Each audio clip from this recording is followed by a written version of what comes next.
사자라고 말했죠. 자, 이게 사자를 천사에 갖다 붙이면은 제가 주의 천사가 되어버리는 겁니다. 그래서 가끔 이제 우리가 신학을 할 때 기독교에 합당한 용어 이런 것들을 배웁니다. 이게 왜 필요한가 하면은 이게 신약 성경, 구약 성경이 구약이 히브리어, 신약이 헬라어로 적혀지 않습니까? 거기에 합당한 단어가 우리나라 말에 없는 게 너무너무 많아요. 그렇지 않습니까? 우리나라에 한, 정, 한이 맺힌다, 우리 정이 많다, 여기에 해당하는 히브리어, 헬라어는 없어요. 영어도 없어요 사실은. 왜냐하면 언어는 그 전통과 문화와 경험에서 나온 표출물이기 때문에 나라는 우리나라 사람들이 가지고 있는 정과 한을 경험한 적이 없기 때문에 그런 말이 없는 거예요. 그렇지 않습니까? 그것처럼 사자라는 말, 그러니까 천사라는 말, 사자라는 말, 이런 것을 번역을 할 때 이제 이 사자라는 말이 또 어떤 아이들은 그럽니다. 사자가 호랑이 아니냐? 죄송합니다. 사자가 그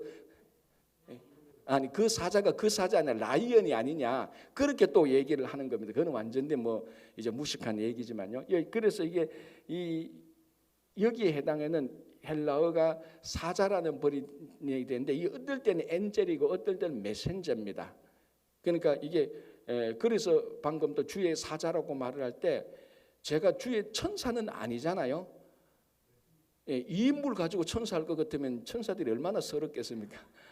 저는 주의 메신저예요. 메신저, 말씀을 전하는 사람입니다. 또 약간 더 넓게 보면 사역자죠, 그죠? 그래서 이제 그것을 우리 한국 언어로 바꿀 때 높이 메신저를 존중한다는 의미에서 사자라는 말을 쓰는 겁니다. 그런데 이게 이제 천사라는 이런 쪽으로 생각을 하면 굉장히 권위적인 말이 되는 거예요. 사실은 주의 사자라고 말할 때 사자를 메신저로 생각하면은 여기는 어떤 권위적인 의미가 없는 거예요. 무슨 역할이 있습니까? 사역적인, 역할적인 의미만 있는 겁니다. 그래서 주의 사자라고 말을 할 때 어떤 의미로 말했느냐에 따라서 완전히 달라지죠.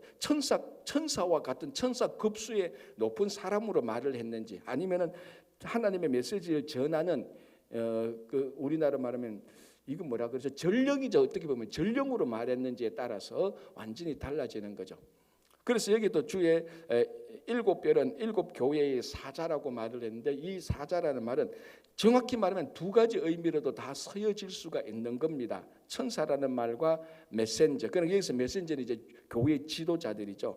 자, 그러면은 우리가 어떤 의미가 더 좋을까라고 말을 하는데, 자, 2장 1절을 보시기 바랍니다. 2장 1절. 에베소 교회의 사자에게 편지하라라고 되어 있죠. 자, 2장 8절을 보시기 바랍니다. 서머나 교회의 사자에게 편지하라. 자, 이 사자가 일곱 교회의 사자라는 말 때 똑같은 말을 씁니다. 그럼 에베소 교회의 사자를 천사로 보겠습니까? 메신저로 보겠습니까? 메신저죠. 이 편지를 천사에게 보낼 필요는 없죠. 자, 우리 요한계시록 1장에서 하나님의 계시가 어떻게 전달된다고 제가 얘기했죠. 하나님이 예수님을 통해서, 예수님이 천사를 통해서 천사가 사도 요한에게 온 겁니다. 그러니까 천사가 요한에게 보낸 이 편지, 이 요한은 받은 편지를 일곱 교회에 보내는 거죠. 그리고 일곱 교회의 그 지도자들, 사자들에게, 메신저들에게 보내는 겁니다. 그래서 여기서 나오는 글자 그대로의 사자의 의미는 일곱 교회의, 그러니까 이게 어떻게 보면은 글자 그대로 보면 일곱 교회를 지키고 있는 사자 천사들을 하나님께서 붙들고 있다, 이렇게 볼 수도 있지만은 그 다음에 나오는 의미적으로 볼 때는 일곱 교회의 사자들, 메신저를 전하는 사람들, 그 주로 이제 지도자들이죠. 그 사람들을 하나님께서 붙들고 있다, 주님께서 붙들고 있다, 이렇게 보는 것이 더 의미적으로 맞는 겁니다. 그래서 어제도 말씀드린 것처럼 그럼 이 사자가 또 교회 지도자만 딱 붙들고 있고 교회 일반 성도들은 안 붙들느냐, 그런 의미가 아니지 않습니까? 함축적인 넓은 의미로 보면은, 결국 이걸 넓은 의미로 보면은 일곱 교회의 사자를 붙들고 있다는 것은, 그 메신저를 붙들고 있다는 것은 그 메신저와 함께하고 있는 그 성도들을 다 붙들고 있다는 그런 의미가 되는 겁니다. 그래서 중요한 것은 이 일곱 교회의 이 일곱 별을 누가 붙들고 있느냐 하는 게 중요하죠. 누굽니까? 주님이 붙들고 있다는 겁니다. 그리고 뭡니까? 그의 오른손으로, 오른손이 전능하신 손 아닙니까? 그래서 어제도 말씀드린 것처럼 이 편지를 보는 사람들은 교회를, 그러니까 넓은 의미로 보면은 교회를 하나님께서 주의 일을 하는 사자들, 주의 일을 하는 사역자들, 주의 일을 하는 모든 봉사들을 전능하신 손으로 붙들고 있구나. 그런 것이 가장 신앙적인 의미가 될 수 있는 겁니다.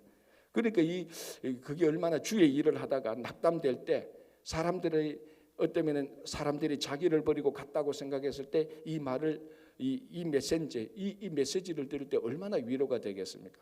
그렇죠? 하나님께서 전능하신 손으로 나를 붙들고 있구나라고 그렇게 생각이 되면은 위로가 되고 힘이 솟아오르는 거죠. 그래서 환난과 핍박이 와도 또 견뎌 나갈 수 있는 신앙의 용기가 생기는 겁니다. 자, 16절 그의 오른손에 7별이 있고 그의 전능하신 오른손으로 7 교회에 있는 사자들, 사역자들을 붙들고 있고 그의 입에서 좌우에 날선 검이 나온다. 자, 이게 그러니까 이제 이 요한계시록으로 보는 어린아이들은 이런 것이 신기한 거예요. 막 천사같이 인자 같은 이죠. 그러니까 그 모습인데 입에서 뭐가 나옵니까? 검이 막 나오는 거예요. 그 검이 보니까 좌우에 날이 선 검이 쫙 나오는 거예요. 이거 가지고 뭐 요리하려 그럽니까? 아니잖아요. 수술하려는 것도 아니잖아요. 이 좌우의 날선 검으로 악한 세력들을 다 심판하는 겁니다. 그 입에서 나오는 그 예리한 검으로. 그러니까 이 검이 예리해야 잘 정확히 잘라내지 않습니까?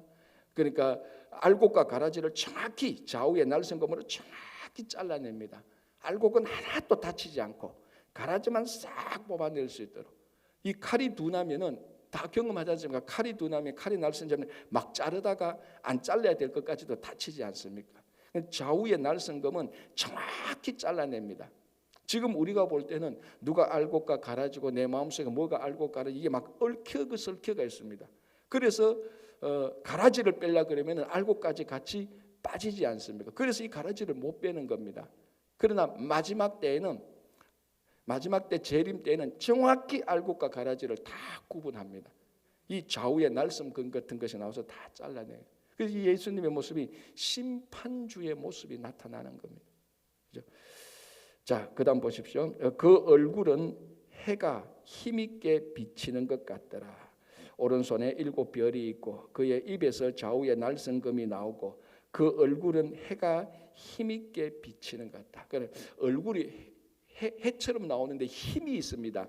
그냥 뭔가 하면은 얼굴을 보는데 해처럼 밝다 이런 차원이 아니고 그 밝음이 굉장히 강한 능력이 있다는 겁니다. 이제 이게 그러니까 이제 이게 우리가 2000년 전에 유대인이 아니기 때문에 이 말을 그만큼 뉘앙스 있게 받아들이지 못하는 거예요. 그런데 2000년 전 그 당시 사람들은 얼굴에 해가 힘있게 나타나는 것은 구약 시대에 보면은 사사기나 이런데 보면은 전통적인 용사의 모습이 나타나는 겁니다. 이 이미지가 용사라는 아주 강력한 워리어, 전사입니다. 전사. 그러니까 유대인들은 이 전사의 얼굴의 모습을 강한 해처럼 빛나는 얼굴로 느낀 겁니다. 해가 그냥 단순히 밝다 정도가 아니고 그 밝음에 능력이 있는 겁니다. 그게 얼굴에서 비치는 거죠. 그는 아주 뛰어난 워리어, 전사를 말하는 겁니다.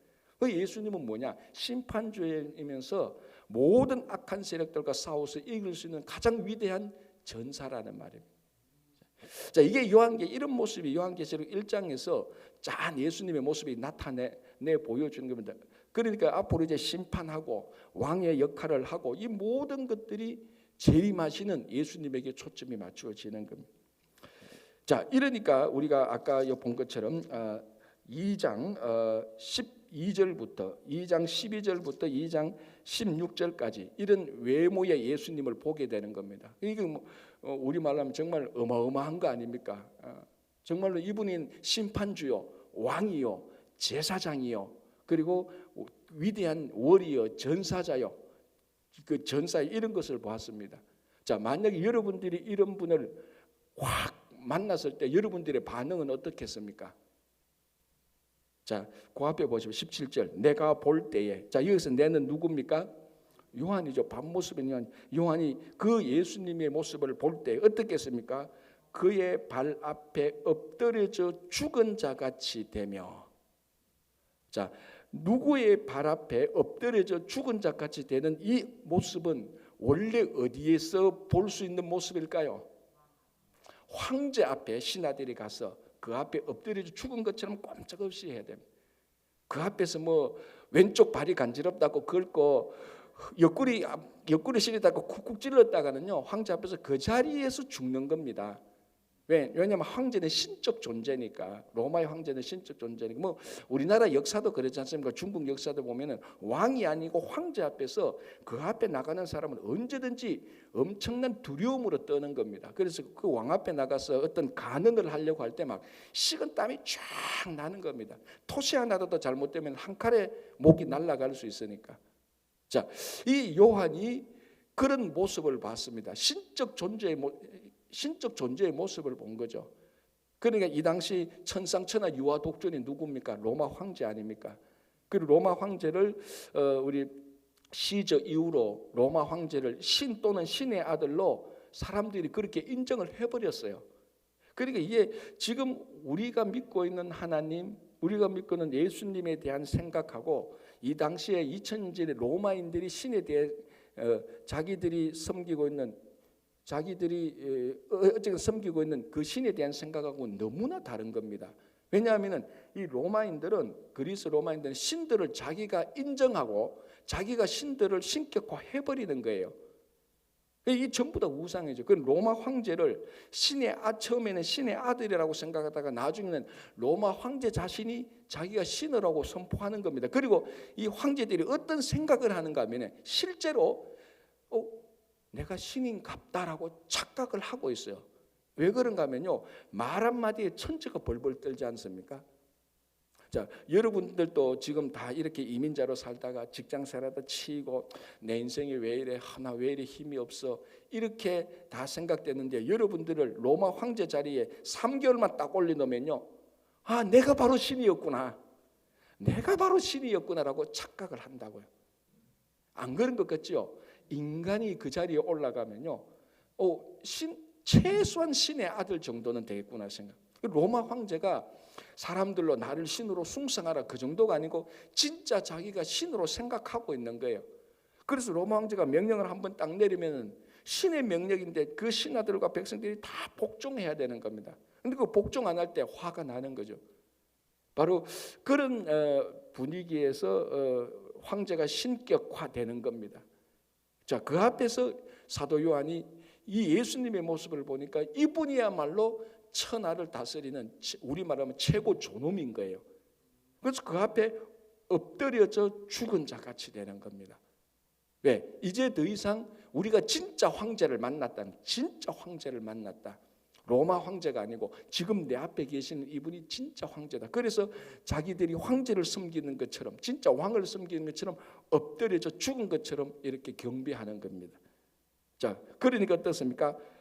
그가 오른손을 내게 얹고, 전형적인 말이자면 전형적인 가장 위대한 존엄이 그 밑에 있는 사람들에게 손을 얹는 겁니다. 그 모습이 그대로 나타나. 그리고 뭐라고 하는가?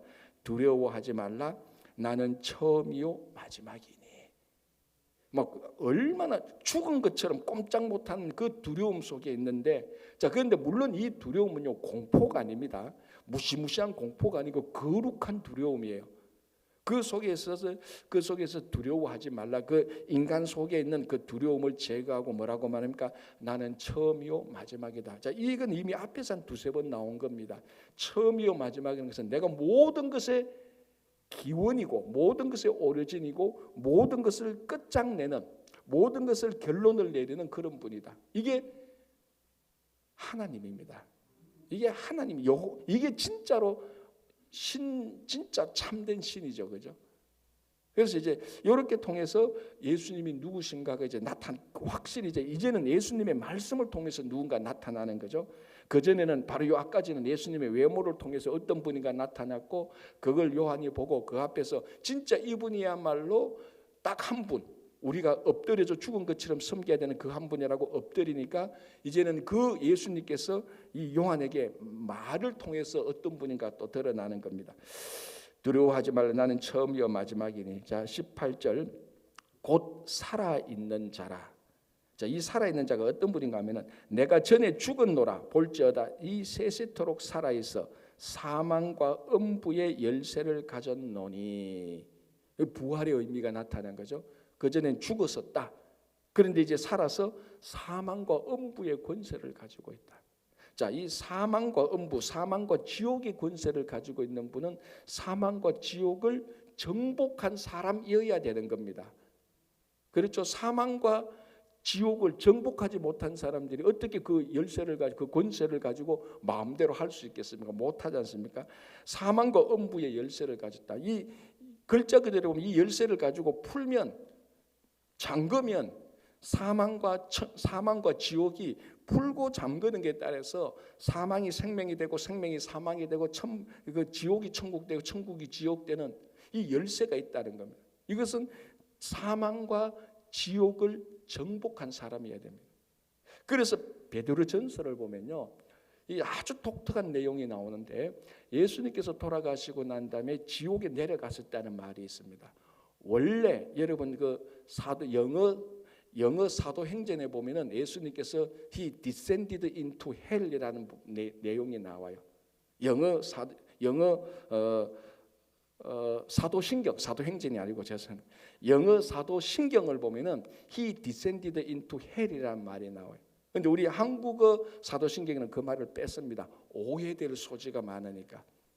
우리에게 그 단어의 번역에 오해될 소지가 있으니까. 그래서 그러나 베드로전서 보면은 예수님께서 실제로 죽음으로 내려가십니다. 그래서 그 죽음을 정복하시는 거죠. 아주 좀 약간 미스테리한 부분이지만은 이 사망과 음부의 열쇠를 가졌다는 말을 볼 때 이 말을 할 때는 우리가 그걸 기억할 필요가 있는 겁니다. 그래서 유일하게 자, 로마 황제가 어떻게 사망과 지옥의 권세를 가질 수 있겠습니까? 그는 죽었다가 살아난 사람도 아닌데 죽음을 정복한 적이 없습니다.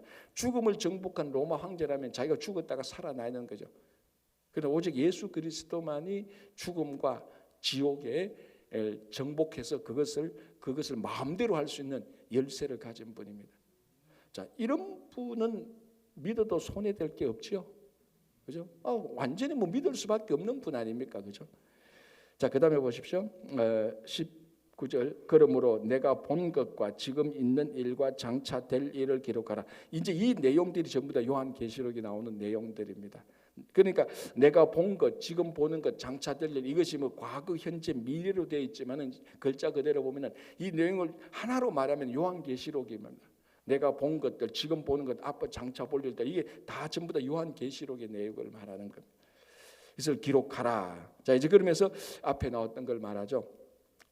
내가 본 것은 내 오른손에 7별의 비밀과 7금촛대라. 7별은 7교회의 사자요. 아까 제가 말한 것처럼 이게 글자 그대로 보면 천사지만 그 함축적인 의미로 볼 때는 7개의 메신저들, 지도자들, 더 넓게 보면은 성도들까지도 포함할 수 있는 겁니다. 7촛대는 7교회니라. 자, 마지막에 7촛대는 7교회다고 말하고 이제 2장부터 7교회를 쫙 펼치는 겁니다. 그 첫 번째 교회가 뭐죠? 에베소 교회입니다. 자, 그 강 목사님 그 사진 한번 보여줄래요? 에베소 그 유적하고 에베소 교회 위치하고 좀 보여주시기 바랍니다. 자, 저기 이제 인터넷에 있는 에베소 지금 이제 실제로 소아시아 지에 있는 에베소의 유적들입니다. 의외로 7교회의 흔적들이 아직 많이 남아 있어요. 저 에베소 교회. 자, 그 다음에 또 한번 보여주시기 바랍니다. 전부 다 에베소인데 에베소가 굉장히 큰 도시였고 로마가 다스리는 소아시아 가운데 에베소가 굉장히 큰 도시였어요. 지금은 이제 그 유적밖에 없지만 바로 저기에 첫 번째 7교회의 편지를 보는데 첫 번째 편지를 저 에베소에 보내는 겁니다. 자, 지도 한번 보여주실래요? 자, 저게 이제 7교회입니다. 그 에베소에서 에베소가 있으니까 이쪽에 있으니까 서남쪽에 밤모섬이 있죠. 에베소. 그러니까 그 밤모섬에서 딱 보면은 제일 먼저 보이는 게 에베소예요. 자, 저 7교회를 한번 보세요. 에베소 다음에 뭡니까? 그러니까 시계 방향 쪽으로 이렇게 도니까 이렇게 돌아가죠. 에베소에서 그다음 뭡니까? 스무나 그다음 뭡니까? 그다음에 버가모 또 그다음에 뭡니까? 두아디아 그다음에 뭡니까?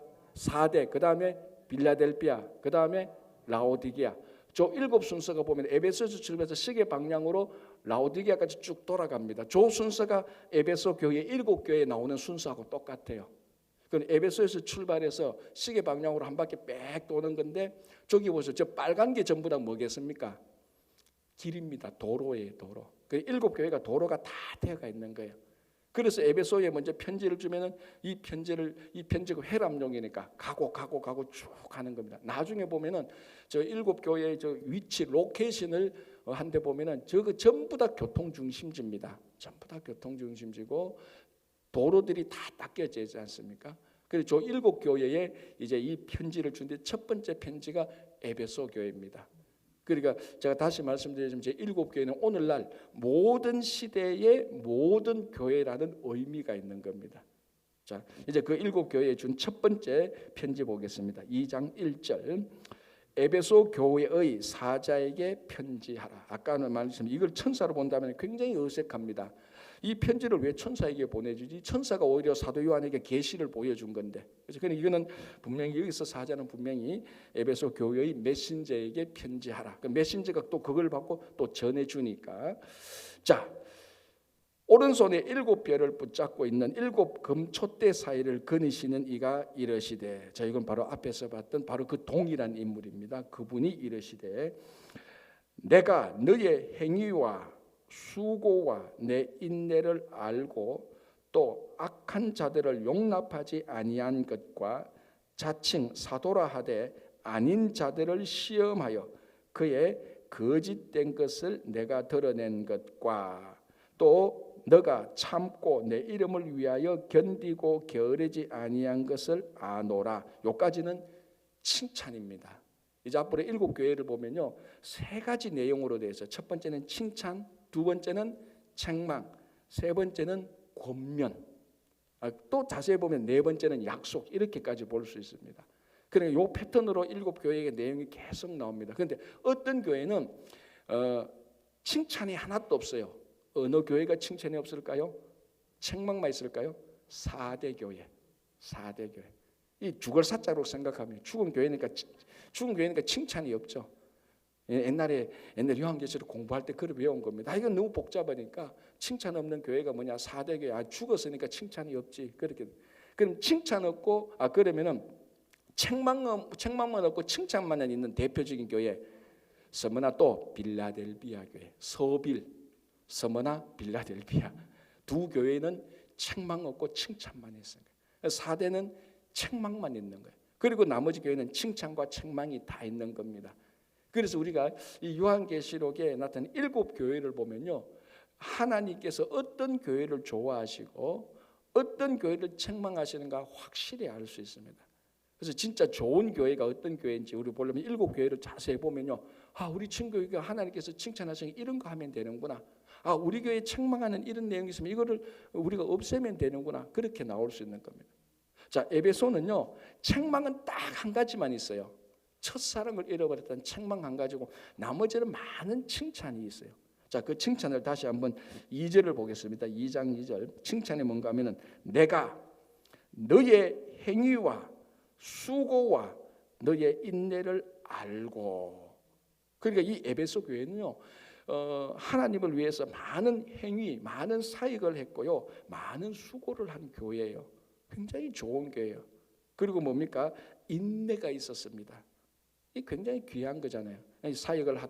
많이 사역을 하다가 힘들면은 다 그만두는데 그래도 끝까지 인내를 가졌습니다. 이 에베소 교회가요, 오늘날 어떤 교회하고 비슷한가 하면요, 가장 전통적이고 가장 정통적인, 가장 정통이고 정통이고 알아들으셨죠, 그죠? 하나는 트레디셔널이고 하나는 오소독스한 거. 하나는 가장 정통이고 가장 전통적인 교회가 같이 섞여 있는 거예요.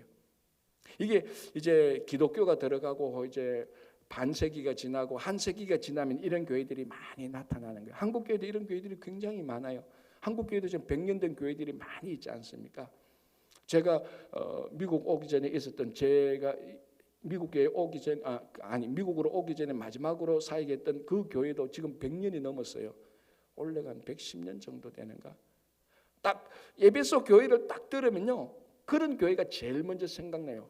100년 동안 교회가 유지하기 위해서 많이 수고를 했어요. 사람들이 많이 헌신을 했어요. 그리고 어려움이 있어도 많이 인내를 한 교회예요. 그래서 제가 있었던 그 교회들 보면은 일제 시대 때 그 지역을 위해서 많이 버텨냈어요. 그 교회를 중심으로. 그러니까 굉장히 좋은 교회죠. 우리 친구 교회도 이런 걸 이제 이런 전통을 계속해서 사 나가야 됩니다.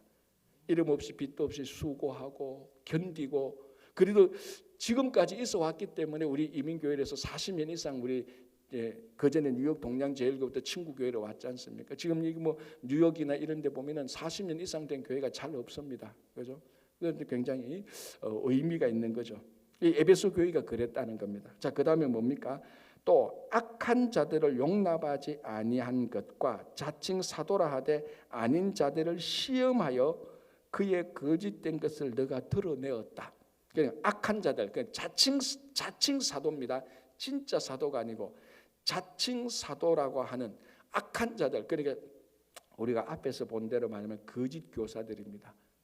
이 에베소 교회가 얼마나 좋은가 하면요, 이런 사람들을 시험하여 분별하여 거짓된 것을 드러내 버렸습니다. 그럼 이 교회가 분별이 있는 교회입니까? 없는 교회입니까? 분별이 있는 교회예요. 전통적이고 정통적이니까 우리말로 하면 오랫동안 성경 공부도 교인들이요, 이 누가 거짓 교사다, 누가 잘못된 가르침이라는 것을 이 사람 좀 이상하네 금방 알아채는 겁니다. 그만큼 우리말로 하면 말씀 공부도 잘했고요, 어떻게 교회 생활을 했는가도 잘 알고요. 그러니까 든든한 교회예요. 사실은 누가 뭐 외부에서 와서 한두 사람이 와서 교회를 흔들지 못하는 거예요. 일부 사람들이 이래 와가지고 교회를 막 흔들어도 교회가 흔들리지 않고, 딱 보면 처음에는 딱 받아들이는 건데 처음 또 보면 이거 이상하네, 딱 시험해가지고 딱 드러내버리는 거예요. 이 이민교회가 이 부분에 대해서 일단 기초를 갖추어야 되는 거예요. 우리 뭐 이민교회 보면 교회들이 전체적으로 다 약하지 않습니까? 그래서 한두 사람이 와서 금방 흔들려 버려요. 제가 잘 아는 뉴저지에 있는 어떤 목사님이 교회 개척에서 한참 이제 열심히 할 때 한 교인이 한 70명, 80명까지 됐어요. 그럼 굉장히 잘한 거죠. 그런데 어느 날 이제 좋은 교회를 건물을 렌트를 했어요. 렌트를 딱 했는데 오늘 예배 딱 드리는데 한 7, 8명이 쫙 앉아서 뒤에 한 세 자리를 딱 차지한다는 거예요. 갑자기 막 교회가 막 본당이 꽉 찼는 것 같아요. 와, 저분들이 내 소문을 들었나, 교회 소문을 들었나, 이랬다. 그런데 보니까 다 일할 수 있을 만한 한 사람들이에요. 그래서 인사하고 또 그 다음 주 보니까 또 그분들이 또 오시는 거예요. 너무 좋은 거예요. 이제 눈치가 보이는 게 목사님이 저분들은 어떻게 접근을 해야 될까. 그래서 한 2개월째 그냥 오시는 거예요. 이제 그 중에 한 분이 이제 교제하면서 뭐 이런저런 얘기를 하는데요. 한 3개월째 지니까 참 이게 이렇게 얘기하더라고요. 지금 이분들 한 7명에서 10명이 있는데 자기들이 교회를 봉사하고 싶대. 목사님이 얼마나 좋아요. 안 그래도 지금 뭐 70명이 막 부흥하고 하는데 일꾼들은 뭐 교회는 부흥하는데 일꾼들이 모자라지 않습니까? 너무 좋았던 거예요. 막 속으로 할렐루야 했는데 그분이 하는 말이 혹시 내년에 장로 선거 있으면 제 장로 됐으면 안 좋겠습니까? 이 말을 딱 하는 거예요. 하늘이 확 무너져. 이 고민이 되는 거예요, 이 목사님이. 왜냐하면 이분들을 잘해서, 사실 목회적으로 그러지 않아요. 목회자의 마음이 이분들을 잘 해가지고 교회를 세우면은 더 좋아질까? 그러니까 고민을 하다가 이분이 이제 그 목사님이 그 앞에서 대답은 못하고 같이 기도해 봅시다라고 한 달 정도 기도하고 그분한테 와서 우리는 장로를 그렇게 주지 않습니다 하고 딱 잘랐대요. 그 다음 주 칼같이 싹 다 빠져버렸대요. 칼같이 싹 다 빠져버렸대요. 그래서 그 목사님 그게 제한테 얘기를 나누기 한 2년 전에 있었던 얘기인데, 그때 그분들을 받아들였더라면 자기는 교회가 어떻게 될지 몰랐대요. 그래서 그래도 그분은 교회를 개척하고 분별이 있었기 때문에 잘 분별한 것이죠. 잘 분별한 것이죠. 누가 자칭 사도라고 칭하는 사람들, 그런 사람들을 이 에베소 교회는 잘 시험해서 잘 분별해서 그것이 잘못됐다는 것을 드러내버렸어요. 그래서 악한 자들을 용납하지 아니한 것과 자칭 사도라 하되. 자, 우리가 앞에서 뭐 고린도 전후서, 베드로 전후서, 요한 1, 2, 3서, 갈라디아서, 뭐 골로새서 이런 데 많이 봤지 않습니까? 거기서 그 교회의 가장 큰 빠지지 않는 가장 중요한 문제 가운데 하나가 뭐였습니까? 거짓 교사들이 있지 않습니까? 이 다양한 거짓 교사들. 그게 초대교회 때에 없던 그 거짓 교사들의 영향을 받지 않았던 교회가 없을 정도였습니다. 이런 거짓 교사들, 저런 거짓 교사들, 거기에 휩쓸려 가지고 넘어진 교회도 있었고 지도자들도 있었겠지요. 자, 그런데 이 에베소 교회는 그것을 잘 분별한 겁니다.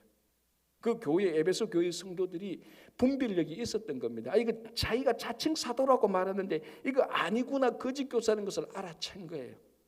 그러니까 이런 교회는요, 신생 교회는 좀 어려워요. 오랫동안 있으면서 교회 생활에 단련이 되고 교인들이 이게 이런 말을 하고 이런 행동을 하는 게 교회를 세우는 것이라는 교회의 전체적인 분위기가 딱 잡혀 있었던 거예요.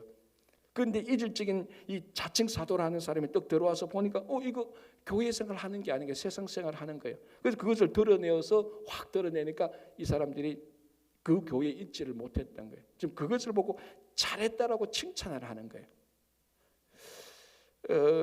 악한 자들을 용납하지 아니한 것과 자칭 사도라 하되 아닌 자들을 시험하여 그의 거짓된 것을 너가 드러낸 것 참 잘했다. 그래야 교회를 지킬 수 있지 않느냐라는 말입니다. 3절 또 너가 참고 내 이름을 위하여 견디고. 참, 그러니까 이 에베소 교회가 인내의 교회였어요. 지금 계속 얘기하지 않습니까? 2절에서도 내 행위의 수고와 너 인내를 알고, 인내라고 말을 했죠. 3절에 또 너가 참고 내 이름을 위하여 견디고 게으르지 아니한 것을 아노라. 참고 견디고 인내한 겁니다. 자, 그런데 이 에베소 교회가 참 좋은 게 뭐냐면요, 그렇게 한 목적이 내 이름을 위하여, 주님의 이름을 위하여 참았다는 겁니다. 자, 우리가 교회 공동체 생활하다 보면 어려운 일들이 많지 않습니까? 우리가 다 연약하니까 일 때문에 힘든 것도 있고 사람 사이 관계 때문에 힘든 것들이 얼마나 많습니까? 거기에 가장 좋은 처방은 인내입니다. 견디는 겁니다. 그 견디기 위해서 우리가 십자가에 십자가 저쪽으로 옮겼고 그 성탄 준비한다고 십자가에 있는 그 십자가를 보고 십자가의 고난과 주님의 그 고난을 보고 위로받으면서 견디는 겁니다. 그렇지 않습니까? 그런데 이제 여기서 내 이름으로, 주님의 이름을 위하여, 주님을 보고 주님의 사역을 위해서 견디는 겁니다. 자기가 어떤 성취하고 자기가 더 출세하기 위해서 견디는 것이 아니고 주님을 위해서 견디는 겁니다. 그래서 가끔 이제 어떤 성도님들하고 이제 어려움에 처한 성도님들하고 얘기할 때 이 목회자로서 가장 기분 좋은 소리가 뭔가 하면요, 그분이 그래도 뭐 교회를 위해서, 주님을 위해서 제가 참죠. 그 말 들을 때 저는 제일 기쁜 거예요. 그렇지 않습니까? 여러분들이 만약에 목회를 하는데 지금 그 홍길동 집사가 너무 어려운데 막 상담을 하는데 목사님 나 이거 절대로 참지 못해요. 교회가 뭐 이래요. 이러면 가슴이 뜨끔뜨끔해요. 나도 다 안단 말이에요. 근데 안다고 해서 그걸 안 참으면 어떡합니까? 아까 말했지만 일이 막 터지고 막 더 혼란스러운데. 근데 이제 그분이 이제 홍길동 선생님 말씀을 들어보니까 교회를 위해서 참는 게 맞네요. 그래서 주님을 위해서 제가 참죠. 그 얘기를 들을 때 그런 말을 하는 그 한 사람으로 인하여서 그 갈등과 복잡한 일이 해결되기 시작되는 거예요. 해결되기 시작. 거기서부터 복잡한 실타리가 하나씩 풀리는 거예요.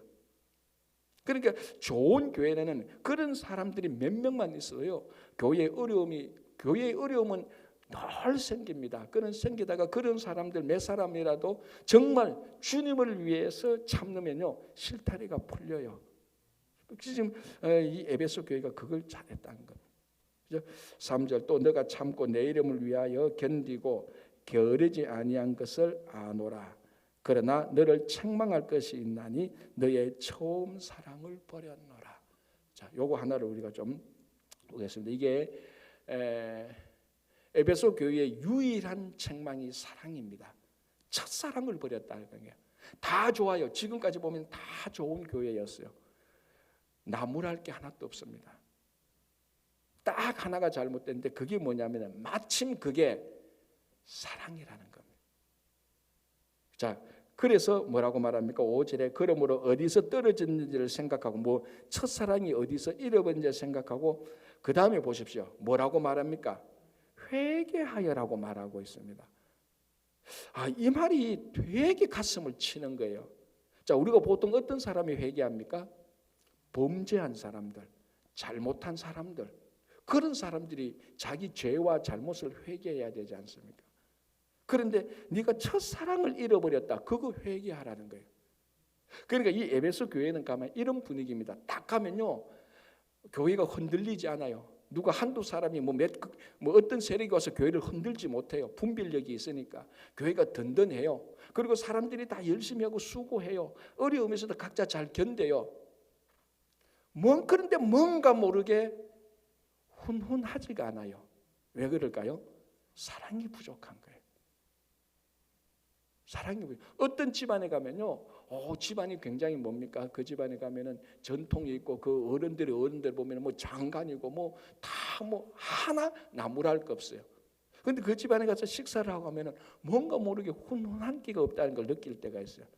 그거는 뭔가 하면 사랑이 부족한 거예요. 어떤 집안에 가면요, 여기 양말도 저기 있고요, 그냥 진짜 서민 중에 서민이에요. 그런데 어떤 집에 가면은 훈훈한 게 있어요. 그거는 사랑이 있기 때문에 그래요. 이 에베소 교회가 다 좋은데 사랑을 잃어버렸다는 것은 주님의 안타까움이 있는 겁니다. 그런데 그거를 가지고 회개하라고 말을 하는 거예요. 그리고 우리가 회개해야 될 게 내가 남의 물건을 훔치고 사기치고 이런 것만 회개할 게 아니라는 거죠. 사랑이 없는 것도 회개해야 되는 겁니다. 그만큼. 그래서 이 에베소 교회 첫 번째 주는 책망을 통해서 주는 메시지가 사랑하라는 겁니다. 그런데 착각하면 안 됩니다. 이 사랑을 세상적인 사랑으로 보면 절대로 안 되는 거예요. 세상적인 사랑으로 절대로 안 돼요. 이건 바로 주님의 사랑을 회복하는 겁니다. 주님의 사랑. 그래서 그것을 네가 어디서 떨어진지 생각하고 회개하여 처음 행위를 가지라. 만일 그리하지 아니하고 회개하지 아니하면 내가 네게 가서 촛대를 그 자리에서 옮겨라. 그러니까 교회를 교회답게 안 한다는 겁니다. 그러니까 교회의 촛대를 옮긴다는 것은 쉽게 말하면 뭡니까? 클로즈. 교회 문 닫겠다는 우리말로 하면은 뭐 하나 없어가지고 사랑 하나 없어가지고 다른 거 다 했단 말이에요. 거짓 교사들도 딱 드러냈고 수고하고 인내하고 행위하고 섬기고 참았습니다. 그러나 이 모든 것의 기초가 사랑이어야 된다는 겁니다. 그래서 진짜 사랑이 있으면 이 모든 것을 따뜻하게 하고 훈훈하게 하고 정말로 하나님의 교회 가정처럼 만들 수 있는 겁니다. 그래서 오늘 그 뒷부분에 건면하고 있는 것은요, 다음 주에 우리가 또 계속해서 좀 보기를 하고요. 이 에베소 교회처럼 정통 다 좋습니다. 이거 다 있어야 돼요, 당연히. 그러나 혹시나 우리가 사랑이 없을까 늘 그걸 검증해야 됩니다.